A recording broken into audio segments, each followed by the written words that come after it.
At ngayon nga pong balik eskwela, ilang mga magulang excited na rin para po sa kanilang mga anak ngayong ibinalik na sa Hunyo ang unang araw ng pasukan. Kasama natin live sa labas ng himpilan si Radyoman Chill Emprido. Chill, good morning!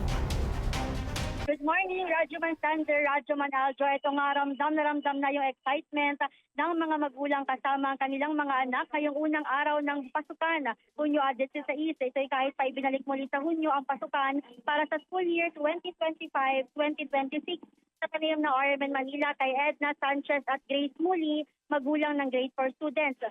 Sinabi ng mga ito na excited talaga sila kapag balik eskwela ang mga anak. Ito naman daw ang pangarap ng kahit na sino magulang ang makapag-aral at makapagtapos ang kanilang mga anak.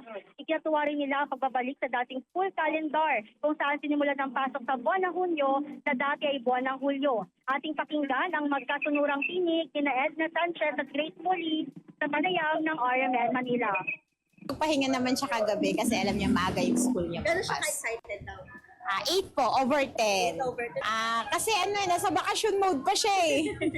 Oh. Pero okay naman, nakapag naman na siya kagabi, ready naman na siya. Okay naman po para medyo mas maaga yung summer kasi mainit po pag mga pagdating ng mga March, April, sobrang init na po. Kaya okay naman po na binalik. Klaro lang silang mabuti, nakasuporta naman kami mga parents nila, tsaka alam naman nila yon kung ano yung tama at mali. Excited. Totally talaga galing pa kaming Cavite niyan. Tapos umuwi kami kanina lang mga 1 o'clock. May tulog pa naman. Tapos yung anak ko excited. Ayan, maagang pumasok. Ready na. Mas pabor kasi po dati nung alanganin yung pasok, yung init kasi ma'am yung hinahabol namin kapag pumapasok, sobrang init. Ngayon kung balik sa dati, mas makakano kung talagang summer na, nasa bahay na sila. Eh, yung ulan naman ngayon. Ay, yung ulan, ready naman, may kapote naman. Tsaka basta unang pasok yan, 1 week yan, very good yung gumising, hindi mo na kailangan tawagin. Sa mga estudyante, kapag gusto nyo mag-aral, sabihin nyo sa isip nyo, gusto nyo mag-aral para kayang-kaya nyo i-push.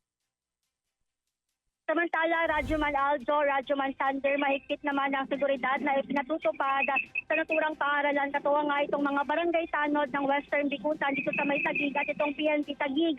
Bukod dito, inaasahan naman ang pagdating ni DepEd Secretary Sani Angara ngayong umaga. Dito yan sa May Tenement Elementary School na pinakamalaking paaralan ng elementarya dito sa Western Bikutan na mayroong higit 9,000 na mga estudyante na naka-enroll ngayong school year 2025-2026. Kasama mo sa DZL RMN Manila, Radyoman Chill Emprido, sa Top RMN. Maraming salamat Radyoman Chill Emprido.